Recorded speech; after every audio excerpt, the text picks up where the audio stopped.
So, bakit ba kami nandito? Kasi kung ano yung ibinabahagi namin kung ano yung pinaranas sa akin. Katulad mo noon, ako din naman, ganyan din ako. Kung saan ako, may lumalapit din sa akin, hindi ko yung pinapansin. Ay, ako po pinapansin ko. Hindi ko yung pinapansin. Magsalita lang sila, pero hindi ko Para siya si Norma magsalita. Pinapansin ko talaga. Dumating ako sa time. Dumating ako sa time na naging katulad mo na rin ako na parang wini-welcome ko. Pero on that time pala na wini-welcome, even sa bahay namin, pag may kumakato, iba-ibang relasyon, pinapapasok ko yan. Pinapapasok ko. That time pala na pinapapasok ko or nagkikinig na ako dun sa mga sinasabi, longing pala ako. Longing pala ako. Ibig sabihin, longing ka, naghahanap ka pala ng bagay na hindi mo pa nararanasan ngayon. Katulad mo, lahat kami katulad. Pero bakit ba ginagawa namin, pagod na nga kami sa trabaho, pero ginagawa pa rin namin mag-share. Kasi may pinaranas sa amin sa Panginoon na kailangan din namin i-share. And I know na this very moment, hindi accidental na nakilala ka natin. Ella? Ella, anong last name mo? Pero ano, may tanong ako. Asawa ng auntie ko, Digos mo. Diba na wala ka rin na merong langit at langit at impyerno. Sino ang napupunta sa langit? Hindi ka sana. Pero alam mo ba, Aling, na hindi lang pala ang paggawa ng mabuti para tayo makarating.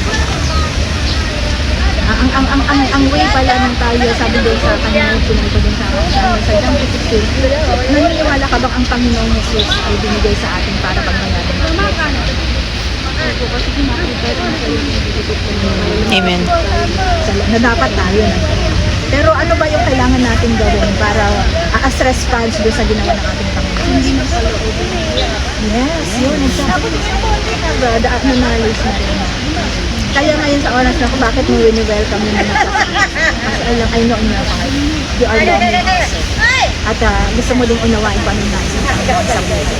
There's siguro may mga question din sa life mo na bakit ganito yung mga nangyayari sa buhay ko?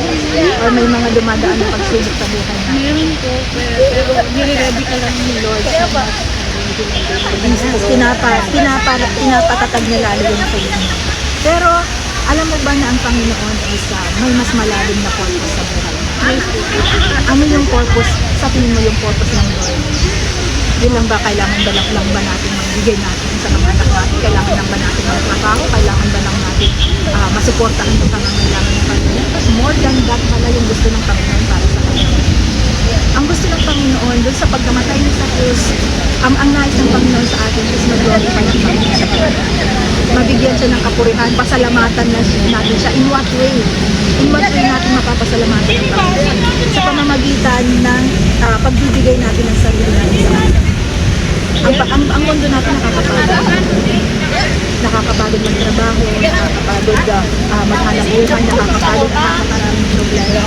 Pero alam mo yung pinaranas ng Panginoon sa atin. Nung time na wala pa kang relasyon na malalim sa Panginoon, kapag may problema nang hihina. Kapag may problema, pakiramdam ko wala nang pag-asa. But noong time na naunawaan ko ano yung purpose ng problema sa buhay natin. Doon dinalakas, even na dumating yung problema, nakakangita. Meron pa rin tayong lakas. Kasi alam natin na may Diyos na. And you know what, Adin ko, hindi lang ang purpose natin magtrabaho. Hindi lang ang makakapunta sa langit is gumagawa ng mabuti. Ang sabi ng Panginoon, sapagkat gayon na lamang ang pag-ibig ng Diyos sa sanlibutan. Kaya ibinigay niya ang kanyang bugtong na anak upang ang sino mang sumampalataya ay hindi mapahamak, kundi magkaroon ng buhay. Ano ibig sabihin ng Adin? Kapag tayo ay nanampalataya sa Panginoon, naniwala sa Panginoon, hindi ba tayo mapapahamak? Paano ba tayo hindi mapahamak? Ang gusto ng Panginoon, ibigay natin yung buhay natin, hayaan natin ng Panginoon yung mag-drive ng buhay. Hayaan natin ng Panginoon sa mga problema natin, siya rin ang bahala. Yung ipagkatiwala. Kasi tayo, may limitasyon tayo. Kapag may problema, bakit tayo namihina? Kapag nandiyan na yung problema, parang hopeless na tayo. Kasi limitado ang kakayanan natin.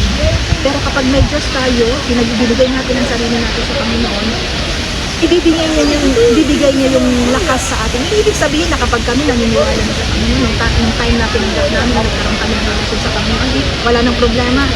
Meron ka man nakikitang gano'n na kahit pa nagsisimba, kahit pa sumusunod sa Panginoon, hindi ibig sabihin hindi ka na nakakaranas ng Panginoon. Pero anong kaibahan kapag merong Diyos na pinagkakatiwalaan? Kahit sa gitna ng problema, meron kang kagalakan. Kasi naunawaan mo na yung pagsubok na yung inaayaw mo. Kaya talagang sinabi mo kanina, for you na lalong patagalin pa lang. And alam mo na, ngayon sa oras na pinakita ko sa iyo, meron ka nang nauunawaan din sa bakit. Alam mo na kung ano yung purpose. And sabi ko nga, pag may kanina nakausap namin, malakad lang, pero hindi ko ma-share sa kanya. Sometimes we want to ourselves na bigay sa mga anak natin yung maayos na edukasyon, pero ang pinaka-the best alam mo yung pagmamahal ng Panginoon. Kasi once na ipamana mo sa mga anak mo yung pagmamahal ng Panginoon, bakit pa ginagawa namin ito? Pwede naman sa amin na lang. Pero ito yung gusto ng Panginoon. I-share namin kung ano yung kabutihang ginawa. Ano yung kabutihang ginawa niya sa buhay namin. Si Ate Grace, ilang taon ka na ba dito, Ate? 19. Ikaw, ilang taon ka na dito? So, ano yung nawabasan niyo ng Panginoon sa Panginoon? Pero tagal mo na ilang buwan. Malay mo. Pero I know na ang Panginoon may mas malalim.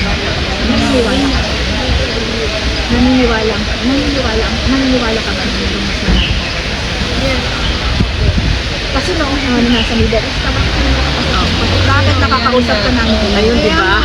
Meron pang dumaan kanina. Ba, nauna pa sa amin. Baka meron pang sumunod dito after namin.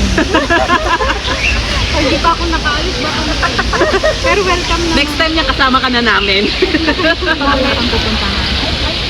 Hindi mo pa lubos na maunawaan kasi katulad mo ako noon din. Hindi ko nasabihan. Pero nung time na parang naglulong ako, ano nga ba yun po? Ano ba yung focus mo? Ito lang ba tayo? Kakain lang, mag-aanap buhay, mamumroblema, tapos na hanggang mamatay na. Pero hindi natatapos na naman tayo. Because there's sabi nga kanina, ikaw ay magkakaroon ng kapag ikaw ang sumampalatay kung magkakaroon ng buhay na wala. So ano ba yung bago lang ang ibig sabihin, hindi mamamatay dito. Lahat tayo mamamatay. Pero after this life, there's another life. Saan ba tayo pupunta? Eternal life or eternal death? So, hindi, ang inapupunta sa eternal life, hindi yung gumagawa ng mali. Hindi lang yun. Ang maliwanag dito sa sinabi ng Panginoon na ang sino mang sumasagot tayo sa tayo. Ibig sabihin, it's not only by me. Kilala ko ang Diyos, kilala ko ang Panginoon, hindi lang tayo nakakasama. God will help us na i-transform us. Hindi mo pa maunawaan ngayon, but if you have a willing heart na maunawaan mo lang, Lord, susunod ka at ibibigay mo yung once na naintindihan natin ang pagkakas, nagkakaroon tayo ng meaningful. Sobrang meaningful na every seconds na ginagawa natin sa buhay, ipakramdam natin worth it. Minsan, parang ang buhay kasi natin dito sa lupa, parang ang haba ng way natin, hindi mo alam kung saan yung dulo. Pero once na nakilala natin ang Panginoon, bibigyan niya tayo ng wisdom na meron kang gana. Alam mo kung ano yung magiging na kapag naiintindihan mo yung pagmamahal ng Panginoon, sa dulo ng may liwanag at may hope, may pag-asa, hindi ka nagiging hope. Kapapagod ang mundo na may problema. Ngayon sa Pilipinas, sa pag-asa ng gasolina. And kung aasahan lang natin ang sarili natin, alam mo yung nakakapagod. Yung sometimes sasabihin mo sa sarili mo, ayaw ko na. Pero kapag ang Panginoon meron sa buhay, naintindihan mo yung purpose na niya, magiging meaningful niya kaya